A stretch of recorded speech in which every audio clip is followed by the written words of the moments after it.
Welcome guys, जेके loan job channel में आपका बहुत बहुत स्वागत है। सब्सक्राइब कीजिए जेके लोन जॉब चैनल को और पाइए रोजाना फिजिक्स, केमिस्ट्री, बायोलॉजी के मल्टीपल चॉइस क्वेश्चन जो आपके एंट्रेंस एग्जाम के लिए बहुत ही ज़्यादा हेल्पफुल है।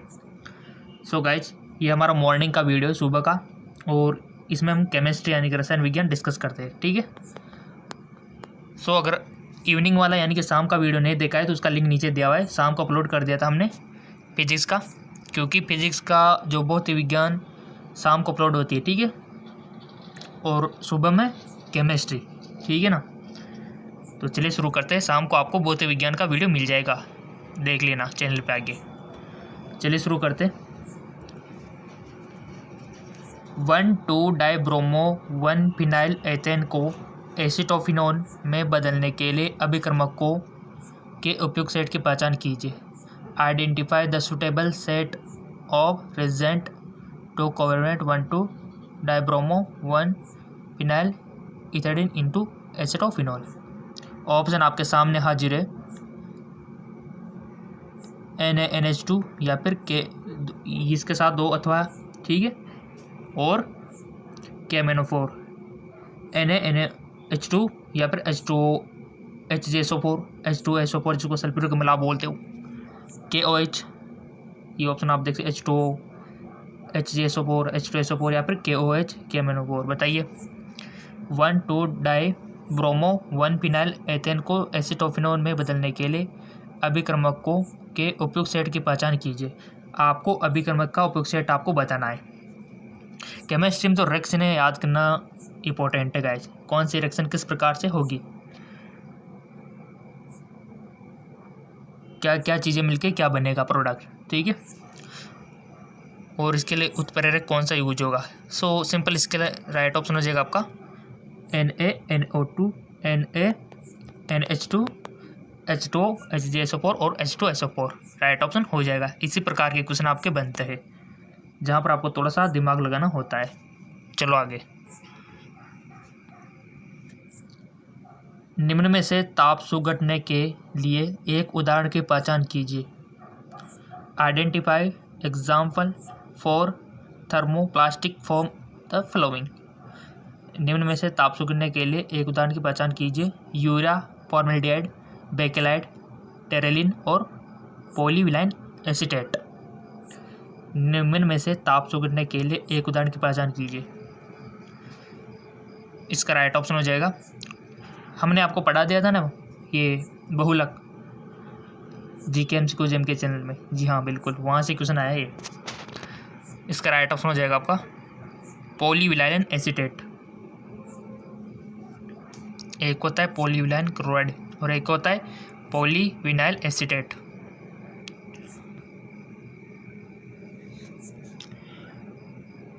निम्नतम द्विध्रुव आघूर्ण वाले यौगिकों को पहचानिए।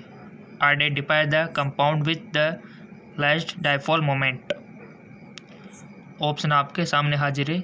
CH triple bond C CH2 CH3 या फिर CH3 C triple bond C CH3 या फिर CH triple bond C single bond इसमें CH डबल बॉन्ड CH2।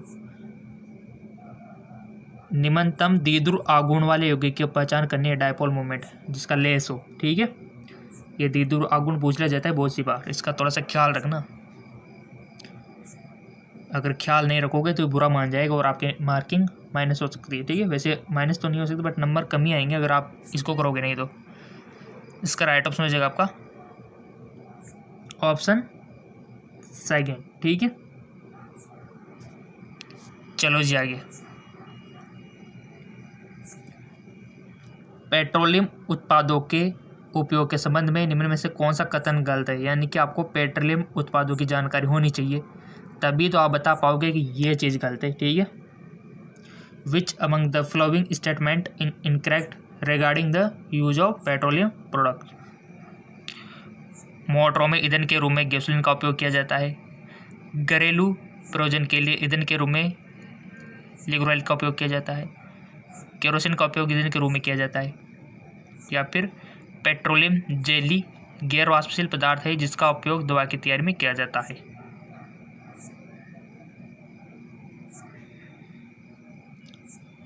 कौन सी बात गलत है उस पर टिक आपको लगाना है। 3 तो सही है, एक गलते हुए आपको बताना है।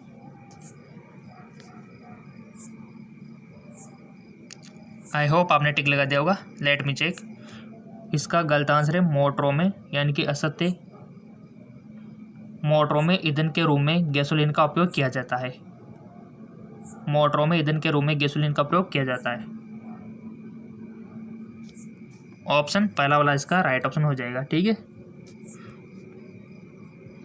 चलो निम्न में से किस यौगिक में सबसे कम आबंध वियोजन एंथैल्पी तापीयदार्यता सहित CH आबंध है?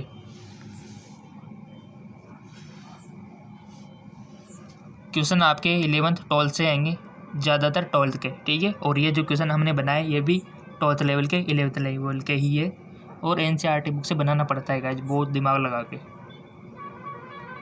सो इसका राइट ऑप्शन हो जाएगा। पहले क्वेश्चन देख लो। निम्न में से किस यौगिक में सबसे कम आबंध वियोजन एंथैल्पी तापीयदार्यता सहित CH आबंध है? 2 डाइमिथाइल प्रोपेन, बेंजीन, एनपेंटेन, टोलुइन।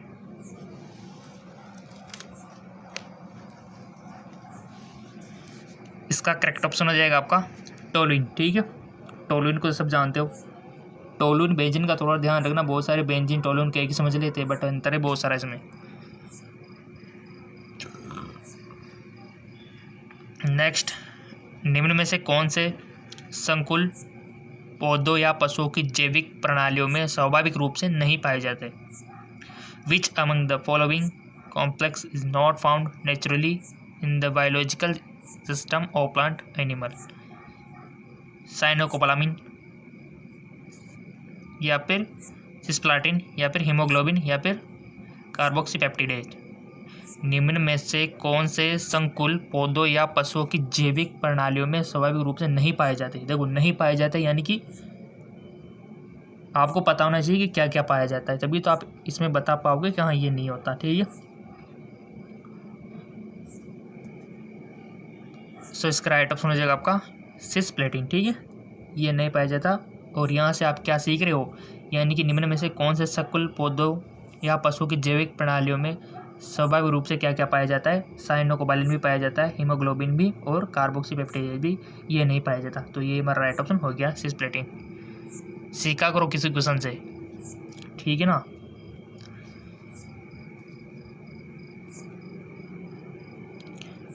निम्न में से किस सम्मिश्रण में उच्चतम विद्युत चालकता होगी? ऑप्शन आपके सामने हाजिर है।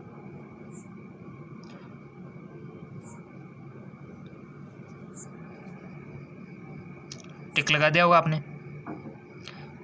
निम्न में से किस संकुल में उच्चतम विद्युतीय चालकता होगी? इसका राइट ऑप्शन हो जाएगा आपका प्लेटिनम NH3 6Cl4। ठीक है,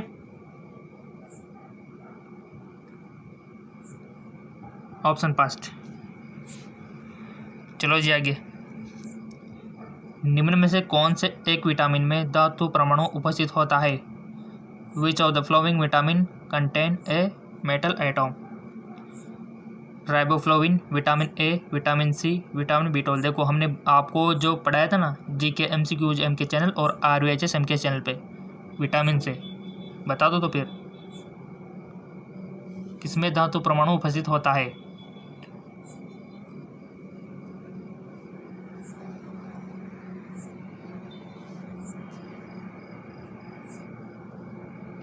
इसका करेक्ट ऑप्शन हो जाएगा विटामिन B12। कौन सी धातु होती है ये भी पूछ ले जाए तो क्या बताओगे आप?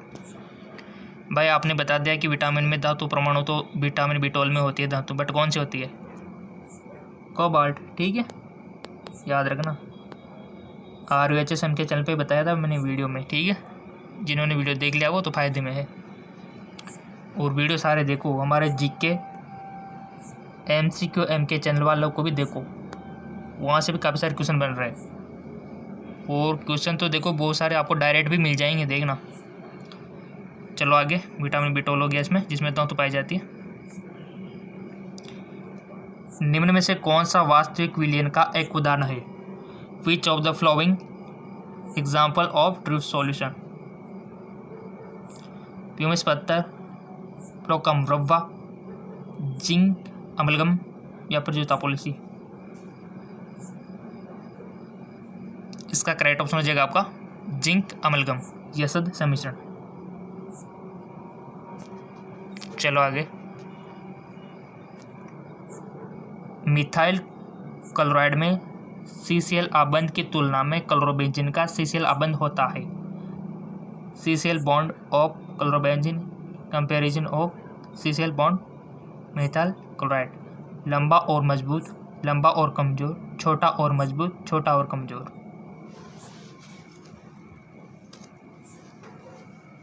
इसका राइट ऑप्शन हो जाएगा आपका छोटा और मजबूत। चलो आगे।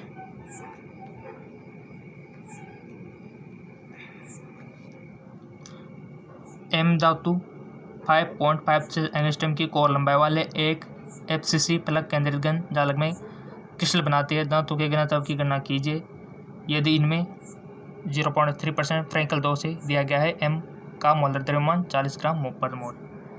ऑप्शन आपके सामने हाजिर है। 0.77, 0.48 या फिर 1.55 या फिर 1.00। फॉर्मूला अप्लाई कीजिए और हमने आपको बता रखा है फॉर्मूला। फेसबुक इंस्टाग्राम पे फॉलो कर रखा हो तो आपको मिल गया होंगे काफ़ी सारे फॉर्मूले। नहीं कर रखा है तो फेसबुक इंस्टाग्राम पे फॉलो करो, लिंक नीचे दिया हुआ है। वो आपकी प्रॉब्लम है अगर आप फॉलो नहीं कर रहे हो तो। हम तो पूरी जानकारी आपको दे रहे हैं। GK MCQs के चैनल पर भी वीडियो रोजाना दे रहे हैं और ये जो JK लोन जॉब चैनल है इस पर भी वीडियो सुबह में और शाम को दोनों टाइम पर प्रॉपर रेगुलरिटी दे रहे हैं, ठीक है। सो इसका राइट ऑप्शन हो जाएगा आपका 1.55। चलो जी आगे। -8 डिग्री सेंटीग्रेड पर एक विद्युत रोधित पात्र में रखा गया पानी अचानक जम जाता है। इस प्रणाली का एंट्रोपी परिवर्तन बताना है आपको।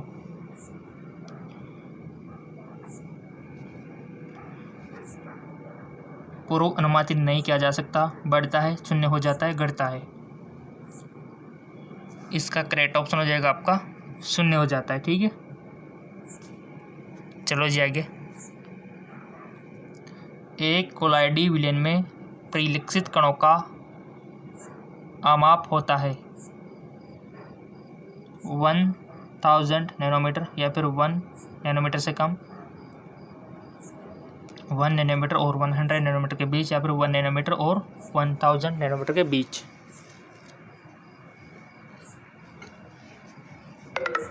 सो इसका राइट ऑप्शन हो जाएगा आपका 1 नैनोमीटर और 1000 नैनोमीटर के बीच।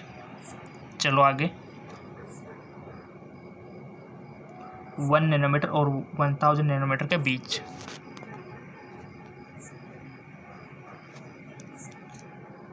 कार्बनिक क्लोरो यौगिक जो पूर्ण विन्यासित प्रतिलोपन दर्शाता है। The organic chloro compound which show complete stereochemical inversion. CCl3, C6CH3Cl, C6H5Cl या फिर C2H52CHCl या फिर CH3CH3 या फिर CCl। सिंपल सी बात है, प्रतिलोम दर्शाएगा कौन दर्शाएगा? CH3Cl ये दर्शाएगा और ये यहाँ पर दिया हुआ है।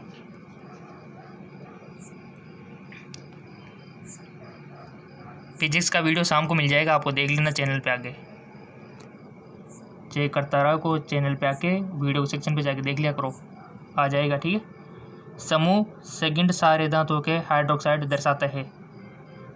Hydroxide of group second alkaline metal. समूह में नीचे जाने पर घटती सारक प्रबलता, समूह में नीचे जाने पर बढ़ती सारक प्रबलता, समूह में नीचे जाने पर बढ़ती अम्ल प्रबलता, समूह में नीचे जाने पर पहले बढ़ती और फिर घटती अम्ल प्रबलता। सो इसका राइट ऑप्शन हो जाएगा आपका समूह में नीचे जाने पर बढ़ती सारक प्रबलता। इसका थोड़ा सा ध्यान रखना, समूह में नीचे जाने पर बढ़ती सारक प्रबलता। और लिंक नीचे दिया हुआ है डिस्क्रिप्शन में। क्वेश्चन बनता है आवर्त सारणी से। समूह सेकंड सारे धातुओं के हाइड्रोक्साइड दर्शाते। तो यहाँ पर इसका राइट ऑप्शन समूह में नीचे जाने पर बढ़ती सारे प्रबलता।